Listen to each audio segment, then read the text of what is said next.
للہ رب العالمین والصلاة والسلام علی سیدنا و مولانا محمد خاتم الانبیاء والمرسلین وعلی آلہ واصحابہ اجمعین ومن اتبعہم الی یوم الدین اما بعد فاعوذ باللہ من الشیطان الرجیم بسم اللہ الرحمن الرحیم الف لام میم صاد کتاب انزل الیک فلا یکن فی صدرک حرج منہ لتنذر بہ وذکری للمؤمنین اللهم انفعنا بما علمتنا وعلمنا ما ينفعنا وزدنا علما رب اشرح لي صدري ويسر لي امري واحلل عقدة من لساني يفقهوا قولي آمین یا رب العالمین۔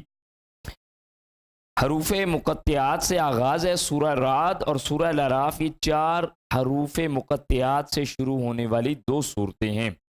ان کا معنی و مفہوم اللہ سبحانہ و تعالیٰ اور اللہ کے رسول کریم صلی اللہ علیہ وآلہ وسلم کے علم میں، ہماری ہدایت سے اس کا کوئی ایسا تعلق نہیں کہ جس کی وجہ سے کوئی بات سمجھ نہ آتی ہو۔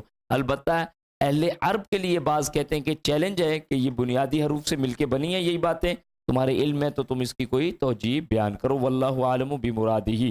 البتہ اس کے پڑھنے پہ جامع ترمذی کی ہمیں روایت ملتی ہے کہ ہر حرف کے بدلے میں 10 نیکیاں ملیں گی، 4 حروف ہے تو 40 نیکیاں، اور اصلاً بات یہ سمجھی بھی جائے کہ ساری گیم جو ہے آگے وہ چل کے نیکیوں کی ہے، جیسے ادھر یہاں پہ مال اور پیسے کی ہے نا، تو آگے چل کے نیکیوں کی ہے۔ اور اللہ ہمیں اس کو اس انداز سے سمیٹنے کی توفیق دے کہ یہ باتیں ہمیں سمجھ آنی شروع ہو جائیں تو نور علی النور، یعنی کہ ایک تو نیکیاں اور پھر اس دنیا میں بھی درست راہ پر چلنے کا ایک انداز۔ فرمایا گیا کتاب انزل الیک فلا یکن فی صدرک حرج منہ، آپ کی طرف یہ کتاب نازل کی گئی، یہ کتاب آپ کی طرف نازل کی گئی ہے، اس کی تبلیغ سے آپ کے دل میں گھٹن نہیں ہونی چاہیے، نہ کہ اور نہ ہی لتنذر بہ وذکری للمؤمنین، آپ کے دل میں گھٹن نہیں ہونی چاہیے تاکہ آپ اس کے ذریعے سے ڈرائیں، اور یہ مومنوں کے لیے ذکر ہے، یاد دہانی ہے مومنوں کے لیے۔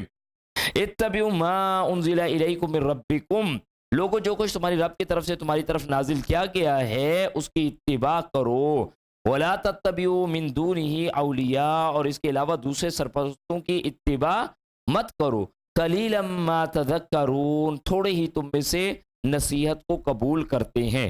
وَكَم مِّن قَرْيَةٍ أَهْلَكْنَاهَا فَجَاءَهَا بَأْسُنَا بَيَاتًا أَوْ هُمْ قَائِلُونَ، کتنی ہی بستیاں ہیں جنہیں ہم نے ہلاک کر دیا، ہمارا عذاب ان پر رات کے وقت آیا یا جب وہ دوپہر کو سو رہے تھے۔ اللہ اکبر، اندازہ کیجئے بندہ کب ہوتا ہے؟ غفلت میں، اور اللہ کا عذاب آ چکا ہوتا ہے۔ کتنی بستیاں جنہیں ہم نے ہلاک کر دیا، ہمارا عذاب ان پر رات کے وقت آیا جب وہ دوپہر کو سو رہے تھے۔ فَمَا كَانَ دَعْوَاهُمْ إِذْ جَاءَهُمْ بَأْسُنَا إِلَّا أَنْ قَالُوا إِنَّا كُنَّا ظَالِمِينَ، پھر جب ان پر ہمارا عذاب آ گیا تو اس وقت ان کی پکار یہی تھی کہ بلا شبہ ہم ظالم تھے۔ فَلَنَسْأَلَنَّ الَّذِينَ أُرْسِلَ إِلَيْهِمْ، جن کی طرف ہم نے رسول بھیجے ہم ان سے ضرور سوال کریں گے۔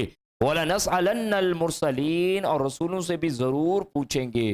یہ ہر ایک سے پوچھا جائے گا بھائی۔ آج دیکھیں زندگی کیسے ہمارے لیے بس یوں سمجھے کھیل تماشا ہے، لیکن رسولوں سے، انبیاء سے پوچھا جائے گا، اور جن تک یہ پیغام پہنچا ان سے نہیں پوچھا جائے گا کہ زندگی کس کام پہ پھر اس کے بعد لگی۔ فَلَنَقُصَّنَّ عَلَيْهِمْ بِعِلْمٍ وَمَا كُنَّا غَائِبِينَ، پھر ہم اپنے علم سے پوری حقیقت ان پر بیان کر دیں گے، آخر ہم غائب تو نہیں تھے۔ وَالْوَزْنُ يَوْمَئِذٍ الْحَقُّ، اس دن انصاف کے ساتھ اعمال کا وزن کیا جائے گا۔ فَمَنْ ثَقُلَتْ مَوَازِينُهُ، جن کے پلڑے بھاری نکلیں گے، فَأُولَئِكَ هُمُ الْمُفْلِحُونَ، وہی فلاح پائیں گے۔ اللہم اجعلنا منہم، اے اللہ تو اپنی رحمت سے ہمیں ان میں سے فرما دے۔ وَمَنْ خَفَّتْ مَوَازِينُهُ فَأُولَئِكَ الَّذِينَ خَسِرُوا أَنفُسَهُمْ، اور جن کے پلڑے ہلکے ہوں گے تو یہی لوگ ہیں جنہوں نے اپنے آپ کو خسارے میں ڈال دیا۔ بِمَا كَانُوا بِآيَاتِنَا يَظْلِمُونَ، کیونکہ وہ ہماری آیات سے ناانصافی برتتے تھے، ناانصافی کرتے تھے۔ آج جب بندہ آتا ہے یہ حج عمرے وغیرہ سے تو سامان ہوتا ہے بعض اوقات، یا ویسے کہیں پہ جاتا ہے اور لگیج ہوتا ہے اس کے پاس، تو ایئرپورٹ پہ کیسے جان نکلی ہوتی جی یار، یہ بس اس وقت تو جلدی میں بھر لیا، اب اللہ کرے ایسا نہ ہو کہ اوور ویٹ ہو جاؤں، اور خطرہ، اور دل کانپ رہا ہوتا ہے، اور وزن، اور ایک دوسرے کو آنکھیں نکال نکال کے دیکھ رہے ہوتے ہیں۔ آج اگر یہ چیزیں تجھے ڈراتی ہیں تو بھائی اس دن تیرے اعمال ہلکے ہیں یا بھاری ہیں، اس دن کے نتیجے کے حوالے سے تجھ پر کیا کیفیت طاری ہوئی ہوگی۔ فرمایا گیا وَلَقَدْ مَكَّنَّاكُمْ فِي الْأَرْضِ وَجَعَلْنَا لَكُمْ فِيهَا مَعَايِشَ، اور یقیناً ہم نے تمہیں زمین میں اختیار دیا اور تمہارے لیے اس میں متاع حیات بنا دیا۔ قَلِيلًا مَا تَشْكُرُونَ، کم ہی ہیں جو شکر ادا کرتے ہیں. یہ معاش کس نے رکھا ہے؟ یہ ٹھکانہ بندے کو کس نے دے دیا؟ رب نے دیا. اور آج یقین کیجیے اسی معاش اور اسی ٹھکانے میں ایسا ایک ہوتا ہے، گھر میں آتا ہے تو باہر کا پتہ کوئی نہیں، اور باہر جاتا ہے کمانے کے چکر میں لگتا ہے تو پھر باقی کسی چیز کا نہیں پتہ. لیکن کیا یہ رب نے چیزیں نہیں عنایت کی؟ اگر کی ہیں تو سب سے پہلے رب کی چھٹی کر دی ہے، اسی کو ہی نہیں یاد کرتا، اسی کو بھول گئے، اسی کے کام پہ آنے کے لیے تیار نہیں. یہ پہلا رکوع اس کا تھا.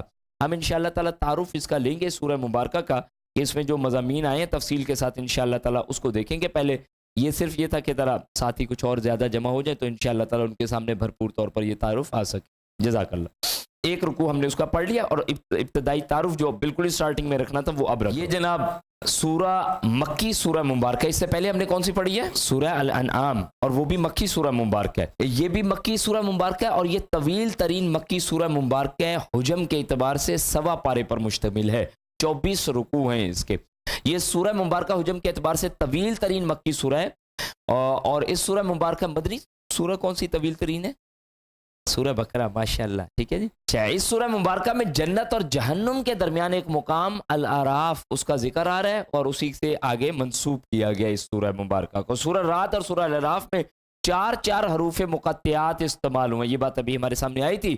اس سورہ مبارکہ میں تاریخ انسانی کے 3 ادوار یعنی ازل، عبد اور ازل و عبد کے درمیانی عرصے کے اہم واقعے، یعنی سٹارٹنگ اور پھر اینڈنگ اور اس کے جو بیچ کا ایرا ہے اس کو یہاں پر ذکر کیا گیا.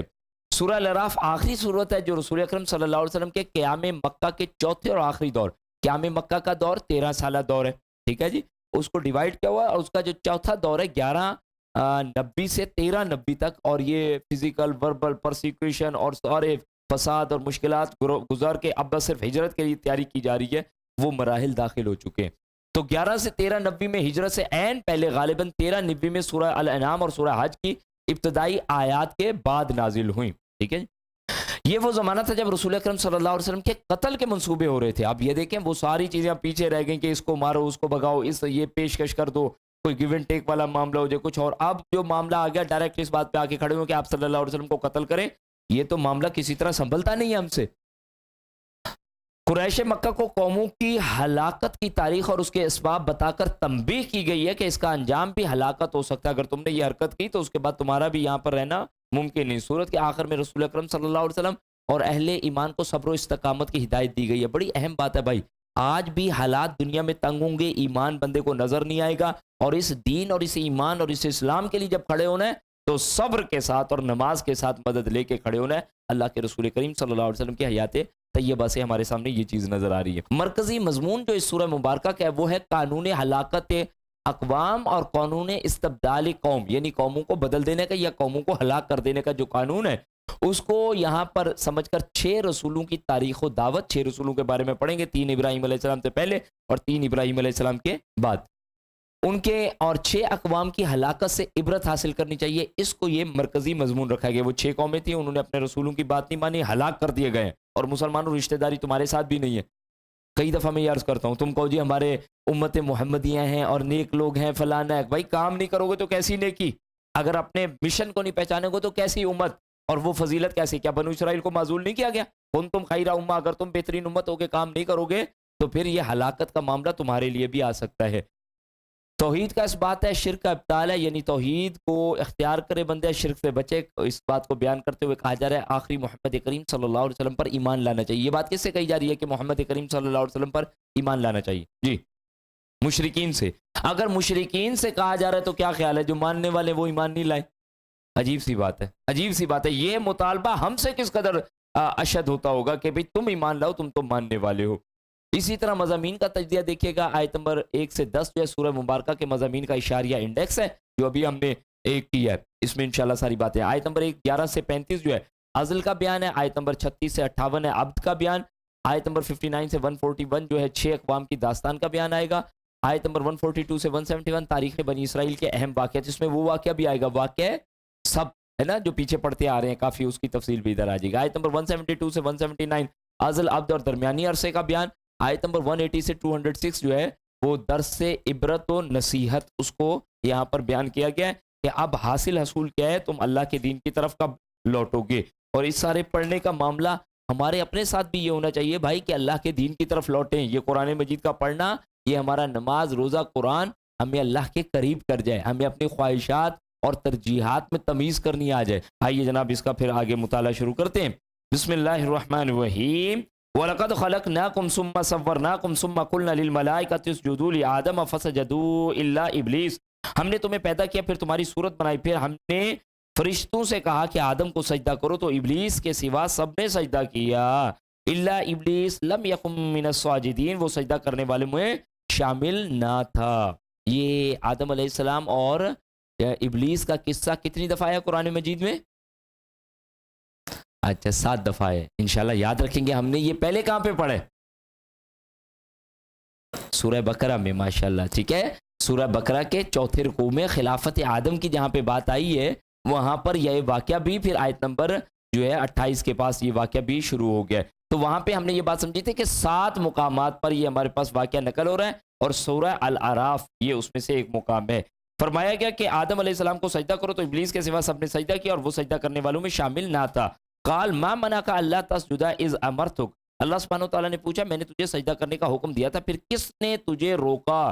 قال انا خیر من, تو کہنے لگا میں آدم سے بہتر ہوں. خلقتنی من نار وخلقتہ من طین, کیونکہ تو نے مجھے آگ سے پیدا کیا اور اسے مٹی سے پیدا کیا. اب یہ دیکھیے اللہ کے حکم کے آگے اپنی عقل چلانا, یہ کس قدر ظلم ہے, کس قدر ظلم ہے.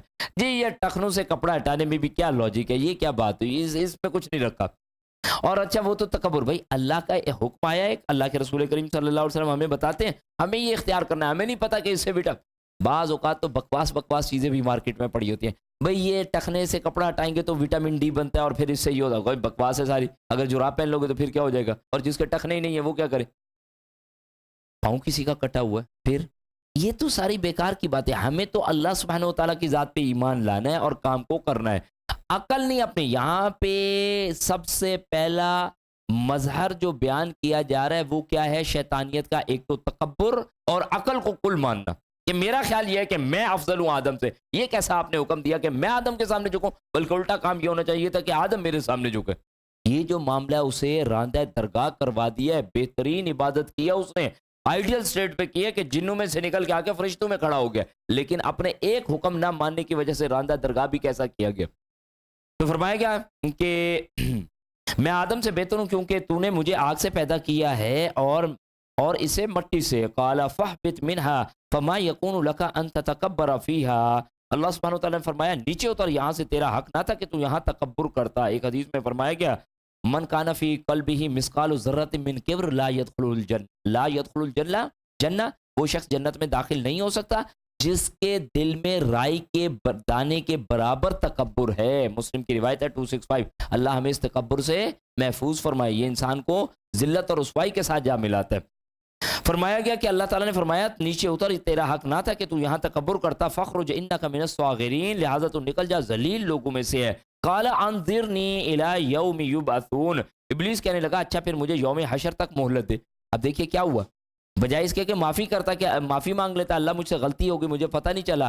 نوح علیہ السلام سے ایک لغزش کا معاملہ ہوا ہے نا کہ اللہ سبحانہ و تعالیٰ تیرا وعدہ سچا اور یہ میرا بیٹا تھا, اور جب کہا گیا نوح تجھے نہیں پتا یہ تیرے اہل میں سے نہیں, تو فوراً آگے کیا اللہ غلطی ہوگی, معافی اللہ مجھے نہیں پتا تھا, اور کیا کیا مقرب کیا, بہترین چیزوں سے نوازا ہے. یہ ہے شیطانیت اور انسانیت میں بھی فرق.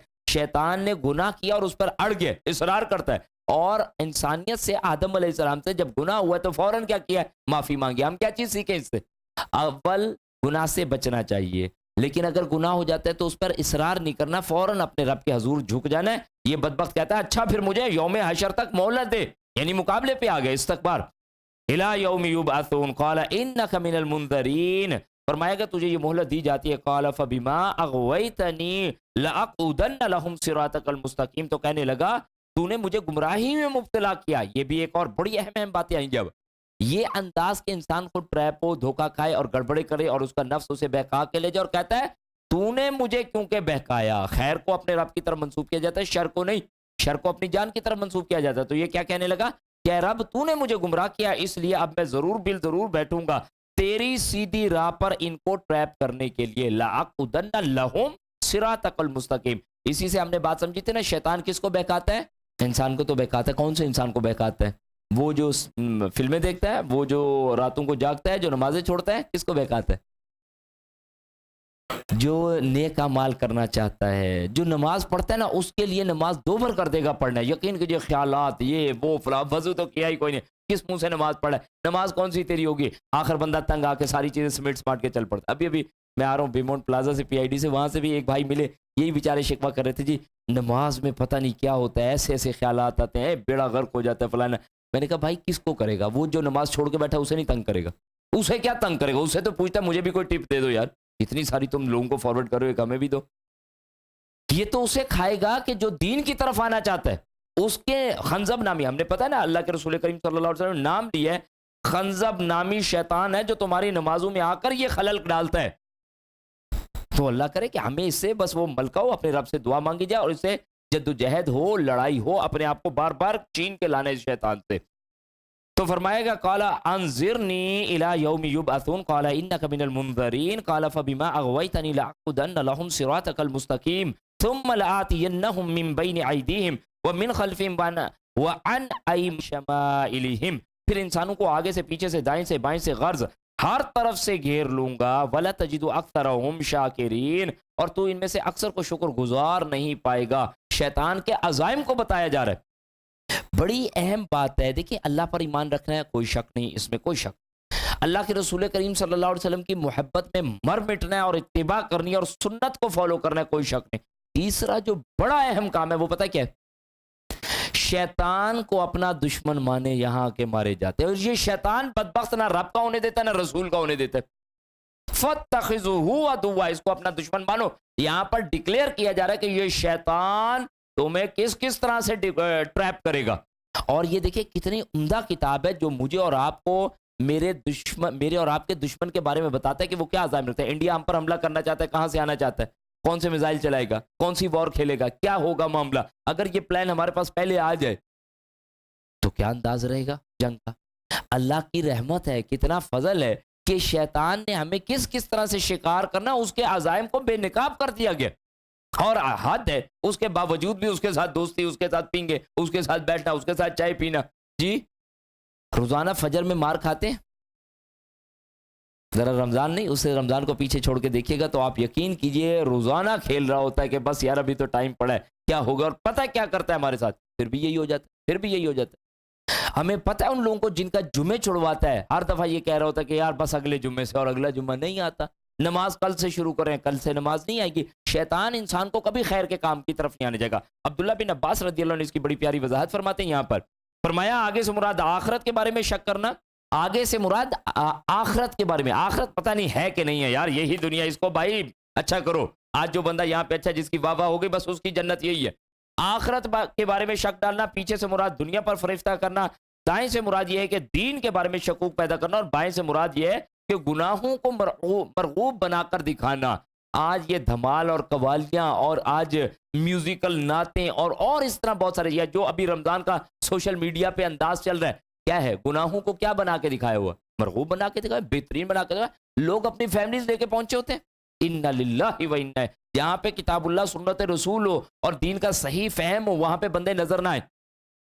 اور جیتو پاکستان اور جیتو رمضان اور رمضان عشق, اور ان پہ بیٹھے ہو. انا للہ و انا الیہ راجعون. گناہوں کو مرغوب بنا کے دکھاؤں گا. اور کہا گیا اس کا مطلب یہ بھی ہو سکتا ہے کہ کسی طرح بھی انہیں اکیلا نہیں چھوڑوں گا, بلکہ بہکاتا ہی رہوں گا. چنانچہ فی الواقع ابلیس نے اپنا یہ ظن جو ہے, اپنا یہ گمان ثابت کر کے دکھایا. سورہ سبا کی آیت نمبر 20 میں آیا, بے شک ابلیس نے اپنا گمان سچ کر دکھایا, اور مومنوں کی ایک جماعت کے علاوہ سب نے اس کی اتباع کی. اللہ اکبر کبیرہ. اب پتہ نہیں مومنوں کی جماعت میں ہے کہ نہیں. اللہ کرے کہ مومنوں کی جماعت میں ہوں اور اس شیطان سے بچیں. ربی اعوذ بک من ہمزات الشیاطین واعوذ بک ربی ان یحضرون. فرمایا جا رہا ہے آگے کہ اور تم ان میں سے اکثر کو شکر گزار نہیں پاؤ گے. قال اخرج منها مذءوما مدحورا. فرمایا گیا یہاں سے نکل جا اور تو ٹھکرایا ہوا رسوا شدہ ہے. لمن تبعک منہم, اور جو بھی تیری اتباع کریں گے, لعملأن جہنم منکم اجمعین, تو تیرے سمیت ان سب کو جہنم سے بھر دوں گا. اللہ کو کوئی پرواہ, کوئی پریشانی کوئی نہیں, سب کو جہنم سے بھر دے گا اگر سارے اس کے پیروکار بن جائیں گے. وَيَا آدَمُ اسْكُنْ أَنْتَ وَزَوْجُكَ الْجَنَّةَ, اور اے آدم تو اور تیری بیوی دونوں جنت میں رہو. فَكُلَا مِنْ حَيْثُ شِئْتُمَا, اور جہاں سے جی چاہے کھاؤ. اچھا اب یہ معاملہ کیا آگیا کہ عارضی جنت میں بھیج دیا گیا آدم علیہ السلام اور حوا سلام علیہ کو, اور یہ ایک یوں سمجھیے کہ ڈیمونسٹریشن کروایا گیا ہے کہ دنیا میں آدم علیہ السلام کو بھیجنا ہے اور وہاں پر شیطان کے ساتھ ان کا مقابلہ ہے، تو کوئی ایک معاملہ اسی جگہ پہ کروا کے دکھایا جائے۔ اور اس سے پہلے ایک اور ایونٹ ہو چکا ہے، کیا؟ جب آدم علیہ السلام کا پتلا اللہ سبحانہ و تعالیٰ نے بنایا اور اس پہ روح پھونکی اور کہا گیا ہے کہ اس کے آگے سجدے میں جھک جاؤ، سارے جھک گئے ہیں اور ابلیس نہیں جھکا، تو اس وقت یہ کہہ دیا گیا کہ آدم علیہ السلام اپنا دشمن دیکھ لیجئے، یہ بیٹھا ہے آپ کے سامنے، اس کی بات نہیں مانیے گا۔ اور ادھر سے جنت بھیج دیا گیا ہے کہ اب جنت میں جاؤ، جہاں چاہو کھاؤ پیو گھومو، لیکن بس یہ اس درخت کے قریب نہیں جانا۔ اب یہاں سے ہم بات کو سمجھتے ہیں کہ کچھ کام کرنے کے اور کچھ کاموں سے کیا کرنا ہے؟ بچنا ہے۔ تو فرمایا کہ وَلَا تَقْرَبَا هَٰذِهِ الشَّجَرَةَ، مگر اس درخت کے قریب نہ جانا، فَتَكُونَ مِنَ الظَّالِمِينَ، ورنہ تم کس میں سے ہو جاؤ گے؟ ظالموں میں سے شمار ہو جاؤ گے۔ فَوَسْوَسَ لَهُمُ الشَّيْطَانُ، پھر شیطان نے ان دونوں کو بہکایا، لِيُبْدِيَ لَهُمَا مَا وُرِيَ عَنْهُمَا مِنْ سَوْآتِهِمَا، اور تاکہ ان کی شرمگاہیں جو ایک دوسرے سے چھپائی گئی تھی انہیں ان کے سامنے کھول دے۔ اب اس سے بھی بات سمجھ آتی ہے نا کہ شیطان کا پہلا ایجنڈا کیا ہے؟ انسان کو برہنہ کرنا۔ اور دیکھیں یہ والدین کے ساتھ جنت میں ہمارے اس نے بدبخت نے یہی دگا کہ آج اس شیطانیت نے انسان کو کس کام پہ لگا؟ برہنہ ہونے پہ۔ آج جو ہمارے پاس کلچر میں مل رہا ہے وہ کیا ہے؟ آج جتنا جو برہنہ ہے وہ بیچارہ کیا سمجھیں گے؟ ایڈوانس ہے۔ انا للہ و انا الیہ راجعون، جتنے کپڑے مختصر ہوتے جاتے ہیں اتنی آپ کی جو ہے ماڈرنٹی وہ بڑھتی چلی جاتی ہے۔ یہ کیا انداز اور کیا تمیز ہے؟ کم از کم یہ بات تو سمجھ آئے کہ یہ ابلیس کا پہلے بھی ایجنڈا تھا اور یہ ابلیس کا آج بھی ایجنڈا ہے۔ تو فرمایا گیا کہ پھر شیطان نے ان دونوں کو بہکایا، وہ درخت جس کے بارے میں منع کیا گیا تھا کہ اس کا پھل نہیں کھانا، بلکہ یوں کہا گیا تھا ولا تقربا، اس کے قریب نہیں جانا، کھانے کو تو نہیں، اس کے قریب نہیں جانا۔ آدم علیہ السلام کے پاس جو ہے شیطان مختلف اندازوں میں آتا رہے اور آپ کو ٹریپ کرتا رہے، اور یہ اپنی اصلی شکل میں نہیں آیا۔ اسی لیے میں آپ سے عرض کروں آج بھی کیا ہوتا ہے، شیطان ہمارے پاس اپنی اصلی شکل میں نہیں آتا، بلکہ کبھی دوست کی، کبھی ماں کی، کبھی بہن کی، کبھی کسی انداز کے، کہیں نفس میں سے کوئی یا کوئی ایسے وسوسہ آ جاتا ہے، بندہ اس خیال کے پیچھے چل پڑتا ہے۔ یہی معاملہ رہتا ہے، اگر اصلی شکل میں آئے تو واقعتاً ہم ہوشیار ہو جائے اور اس کی بات نہ مانے، لیکن نہیں، نماز پڑھنے کے لیے بس نکل ہی رہے تھے، دوست آ گیا، جی دوست نے کہا یار ابھی بیٹھ جانا، 10 منٹ بیٹھ جا، بہت وقت پڑا، بس یہ نماز نکل گئی آپ کی۔ یہ کیا اس وقت دوست کیا ہے؟ جی ہاں، کہتے ہوئے شرم آتی ہے، اس کو کہیں بھائی نماز پڑھنے چل، ورنہ تو شیطان والی اسٹیٹ میں، کم از کم اسے یہ بات بتائی جائے۔ ظلم ہے نا بھائی، ہم نہیں چھوڑ سکتے یہ چیزیں۔ دوبارہ اسی طرح ان کے ساتھ ایک معاملہ رہا کہ شیطان ان کے پاس آیا، فوسوسال، پس اس نے وسوسے ڈالے۔ ایسا نہیں آدم علیہ السلام پہلے گئے اور جاتے وہ پھل کھا لیے، نہیں۔ اچھا یہاں پر یہ بات بھی آ گئی ہے کہ حوا سلام علیہا نے بھی نہیں کہا، بلکہ شیطان نے ان دونوں کو ٹریپ کیا ہے۔ کہا گیا کہ ان کو وسوسے دیے، پھر شیطان نے ان دونوں کو بہکایا تاکہ ان کی شرمگاہیں جو ایک دوسرے سے چھپائی گئی تھی ان کے سامنے کھول دے، اور کہنے لگا تمہیں تمہارے رب نے وقال ما نہاکما ربکما عن هذه الشجرہ، کہ تمہیں تمہارے رب نے اس درخت سے صرف اس لیے روکا تھا الا ان تکونا ملکین، کہ کہیں تم فرشتے نہ بن جاؤ، او تکونا من الخالدین، یا تم یہاں پر ہمیشہ ہمیشہ رہنے والے نہ بن جاؤ۔ بعض نے لکھا کہ اس بدبخت نے اپنے اوپر موت طاری کر کے طاری کر کے دکھائی کہ آدم علیہ السلام یہ بندہ مر جاتا ہے۔ انہوں نے کہا کیسے مرتا ہے بھائی؟ انہوں نے تڑپ تڑپ تڑپ تڑپ تڑپ کے جان دی، کہا ایسے مر جاتا ہے، کیا کرو؟ یہ درخت کا پھل کھا لو، پھر کیا ہو جاؤ گے؟ پھر تم ہمیشہ ہمیشہ رہنے والے بن جاؤ گے۔ اب یہ ظاہری بات ہے، یہ اٹریکشنز دکھائی جاتی ہیں، اور اگر یہاں پہ بات سمجھیے آدم علیہ السلام، اگر آدم علیہ السلام اس شیطان کے وسوسے فدلاہما اور اس کے دھوکے وقاسمہما، آدم علیہ السلام پہلے بندے ہیں، اب انہیں کیا پتا کوئی اللہ کی قسم بھی غلط کھا جائے گا، قسمیں کھا کھا کے یقین دلایا کہ میں تمہارا ناصح ہوں، خیر خواہ ہوں، میں تمہیں یہ چاہتا ہوں۔ اور دیکھو بات سنو، وہ جو تمہیں رب نے کہا تھا کہ تم اس پھل کا نہیں کھانا، وہ تو شروع میں کہا تھا، جب تازہ تازہ مٹی بنے، جیسے ڈاکٹر ہوتے ہیں نا، تو آپ کہیں آپریشن کروا کے آئے تو پھر وہ کہتے ہیں کہ یار آپ ایسے کہ 4-5 دن تو ذرا نرم غذا رکھیں، پھر جب ذرا آپ انشاءاللہ معدہ آپ کا دوبارہ سیٹ ہو جائے پھر جو چیزیں کھانی ہے کھا جائے۔ تو کہا گیا کہ وہ تو پہلے آپ کو روکا گیا تھا۔ ظاہر بات ہے ٹریپ کس طرح کیا جاتا ہے؟ ٹریپ اس طرح ہوتا ہے۔ تو وہ آپ کو کہہ دیا گیا کہ بھئی آپ اس کا پھل آپ کھا سکتے ہیں اور کھا لیجئے، ورنہ آپ مر جائیں گے، اور مر جائیں گے تو بڑا کام خراب ہو جائے گا۔ یہاں پر آپ چاہتے ہیں اگر ہمیشہ ہمیشہ رہنا تو آپ کو اس پھل کا کھانا پڑے گا۔ کہا کہنے لگا کہ تمہیں تمہارے رب نے اس درخت سے صرف اس لیے روکا تھا کہ کہیں تم فرشتے نہ بن جاؤ یا تم ہمیشہ ہمیشہ رہنے والے نہ بن جاؤ۔ وَقَاسَمَهُمَا إِنِّي لَكُمَا لَمِنَ النَّاصِحِينَ، پھر ان کے سامنے قسمیں کھائیں کہ میں تمہارا خیر خواہ ہوں۔ چنانچہ فَدَلَّاهُمَا بِغُرُورٍ، چنانچہ دھوکے سے انہیں مائل کر ہی لیا۔ ہمیں شیطان کیسے تیار کر لیتا ہے بھائی کام کے لیے؟ پیچھے ہم نے بات پڑھ کے آئے تھے سورہ مائدہ میں 5ویں رکوع میں کہ پھر اس کے نفس نے اسے تیار کر ہی لیا، کس چیز پر؟ اپنے بھائی کے قتل پر۔ تو یعنی یہ گناہ کے کاموں پر انسان آخر آ کے پھر اس طرح تیار ہو ہی جاتا ہے۔ چنانچہ انہیں دھوکے سے مائل کر لیا، فلما ذاق الشجرہ، پھر جب انہوں نے درخت کو چکھ لیا، فبدت لہما سوآتہما وطفقا یخصفان علیہما من ورق الجنہ، تو ان کی جب انہوں نے درخت کا پھل کو چکھ لیا تو ان کی شرمگاہیں ظاہر ہو گئیں اور وہ جنت کے پتے ان پر چپکانے لگے۔ اب یہ ایک معاملہ جی کہ جب انہوں نے وہ پھل کھائے تو شرمگاہیں واضح ہو گئیں اور آدم علیہ السلام اور حوا سلام علیہ فوراً جنت کے پتوں سے اپنے آپ کو لپیٹنے لگے۔ ان لوگوں کا رد ہو جاتا ہے جو کہتے ہیں انسان جن برہنا پیدا ہوا تو برنا ہی رہے۔ آپ یقین کیجئے آج سویلائز تہذیب، فلائٹ برنا، بیچز بالکل برنا، ہوٹل بالکل برہنا، گندگی اور ذلت اور جس کو بیان نہیں بندہ کر سکتا وہ انداز ہے۔ نہیں، انسان کے اندر یہ شرم و حیا ہے، اور جہالت اس طرح نہیں ہے، بلکہ پہلا انسان ہے، پہلے انسان کو وحی کا علم دیا گیا۔